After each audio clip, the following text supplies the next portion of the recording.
In today's story, we learn about the humble and majestic penguin. Enjoy.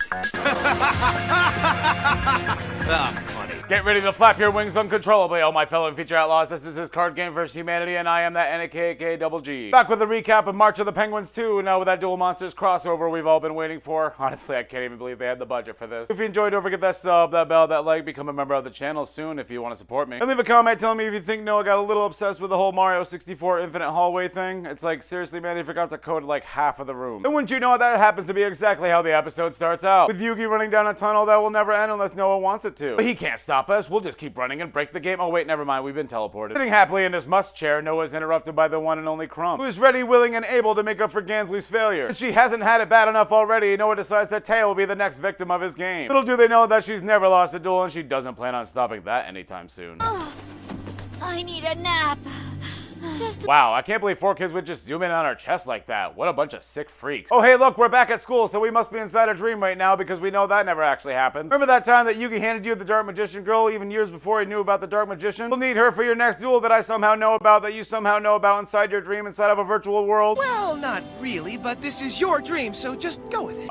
Excuse me, if this show keeps making fun of its own contrived retconning, then I'm just gonna be out of a job, and I don't even get paid for this crap yet. But then treated to this lovely play of Dark Magician girl flying high in the sky wearing shorts that definitely weren't there on the original version, before all of a sudden she transforms Taya into a slightly sluttier version of herself, taking off into the sky while both versions of Yugi gawk at her nether region. Hey, wake up, it's a penguin, you're late to be dinner! I mean for dinner! For some reason Taya is able to understand this creature and decides to go off on a Rambo-like style montage across the entire world in about 5 seconds, leading to a boat with more of its hungry family waiting. I mean more friends to hang out with. Well, what do I have to lose? Why does every protagonist in the show say that about 60 seconds before they do something really stupid? 60 seconds later or so, we join our feathered friends down the foggy river. Millions of penguins now surround the outskirts of the cliffs. I think maybe they're gonna need more Tayas if they expect to feed everyone. She starts complaining about the temperatures because of course she didn't think that of all the places that a penguin might lead you, of course it might be somewhere a little fucking cold. Taya then does your best impression of your average American traveling literally anywhere. I'm gonna climb 2,000 stairs. There better be someone up there who speaks English. Now at the top of the penguin temple, Taya is introduced to the headmaster of the bunch. His name is Danny DeVito and he was the sole accountant for Kaiba because yes, a billion-dollar company only needed one accountant. Just one. Don't underestimate him, he's got all the important numbers like Taya's height, Taya's weight, and the circumference of her areolas. But despite his love of the feathered kind, the only thing he's ever wanted more was to be a hot teenage girl, demanding that Taya duel him right now so he can escape to the real world and somehow think he'll be able to continue that job on in her body. Unfortunately for him, Taya is cold as ice and not willing to sacrifice her body for his deranged dreams and flees immediately. Wait, never mind that, I guess Danny also has mild reality warping power, turning the forest into 2 glaciers stuck out sea amongst the freezing cold water. Oh look at that, she has the duel disc now. I guess she must be ready and consenting and willing to duel. Choose your cards and choose correctly because you only get one chance, my dear. That one actually looks sort of familiar.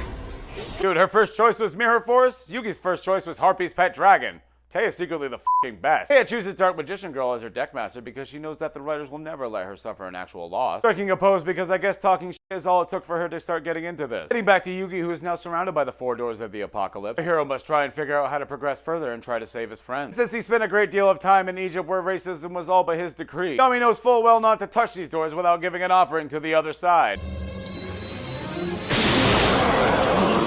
That must have been a white supremacist. Anything you offer is never enough. Naturally, it's ladies first as Taya draws into the Mirror Force, showing off her amazing abilities to not know how to shuffle. Either that or it just gives you the cards in the order that you picked them, which would be a horribly broken game mechanic. Summoning Ancient Elf to the field and sending the Mirror Force face down, Danny takes his turn and then summons the giant red sea snake to the field. Showing off his Tournament Pack 2 super rare luck, his monsters increased to 2,000 thanks to his Deckmaster ability, which increased the attack points of all water monsters on the field by 200. And continuing the trope of crappy characters using actual good cards, he activates the magic card Cold Wave, using all magic and trap cards on the field before destroying Taya's elf with his giant red snake. Apparently this duel is basically a shadow game, as the more you lose life points, the more your body becomes encased in ice, causing Taya great pain that somehow Yugi can hear thanks to their friendship bond. Yugi claims that Noah is letting them hear her as some sort of cruel trick, but the truth is we all know it's just the power of friendship. Just then Yugi tackles the door, forgetting there's a white supremacist behind it, getting his ass laid out on the ground like a boy who didn't know better. Looking up at the door, they see 1 star above it. Turns out this is supposed to be the training session they were supposed to have before the boss fight with Gansley, but no know and mess up the sequence of the game. Actually, because he's overleveled now, Yugi summons a 4-star monster, Winged Fortress of the Gaia Wing, to do what he does best. Randomly shoot a fireball into the void and hit what I'm pretty sure was a sinister serpent. I mean, it's just gonna come back next turn anyways.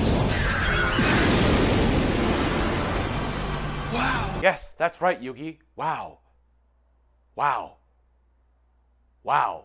Seriously, nothing happened. Back to the duel, Taya sets the monster face down because Cold Wave is broken. And that's about all she can do before Danny says, "Aw, poor baby, are you cold? You should have dressed better for the occasion," aka a bikini. Danny takes his turn and, like most accountants, takes about 5 hours to decide his next move, instead just talking about it out loud. Dark Magician Girl isn't much of a risk to me on her own, but if you added other cards, she could become more of a threat. Wow, it's almost like you can apply that to literally every single card in the game. Mr. DeVito sets 2 cards face down and chooses not to attack this turn, making Taya think that he must be planning something big. But let's ignore any of those thoughts because she continues to be awesome by activating Magical Space Typhoon. Another solid card destroying the mirror wall on Danny's side of the field. Unfortunately for her, he had the most specific counter trap card on the planet, Driving Snow, letting him destroy her mirror force in retaliation and ultimately lead into a 2-for-2 situation that I kind of think favored her anyways. Taya, wait! My Deckmaster ability allows us to communicate mentally. That's great! Thanks for not helping and saying absolutely nothing for 3 full turns. I'm so glad I have you to guide me. Despite having a fickle-ass Deckmaster, Taya plays a 3rd great card, Offerings to the Doom, destroying the giant red sea snake before flipping her own monster into attack mode. Don't ask why she never played Pot of Great or summoned another monster this turn. Also, don't ask why a monster is able to affect the temperature of the player who summoned it. Taya then breaks my heart a bit using her lame-ass effect, discarding 2 cards that do 800 life points of direct damage to Danny Boy over there. I swear that last card better be Pot of Greed or I'm gonna be a little pissed. And continuing to show no mercy, Taya attacks directly with a Fire Sorceress, bringing that crispy penguin down to 2200 life points already. Unfortunately, Taya makes the mistake of actually asking questions about his penguin obsession, causing him to go into character development mode. Apparently, an only child to parents who were too busy being workaholics, aka any middle-class family in the 90s. Seeing these birds for the first time saved this man's poor life. See the OCD developing at an early age, to see the love and bond and care that the penguins shared for their young. They actually give this character a genuine shred of empathy to turn him into a total creep later on.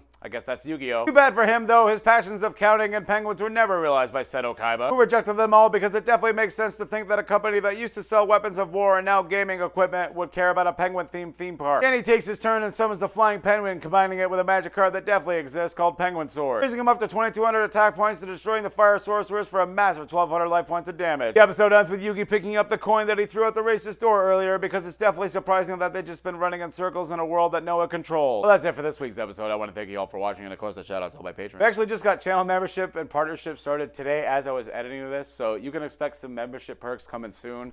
Discord, trust me, I got all the ideas are coming. We're gonna start it. I'm giddy. I'm excited. This has been the man from Earth with all the girth, ladies and gentlemen. I'll hopefully get 2 episodes out next week. You know how it goes. Later. Danny takes his turn summoning the Flying Penguin and destroying the giant red sneeze stick. But don't underestimate him. He's got all the important numbers, like Taya's. Taking off into the sky while both versions of Yugi Lady Gaga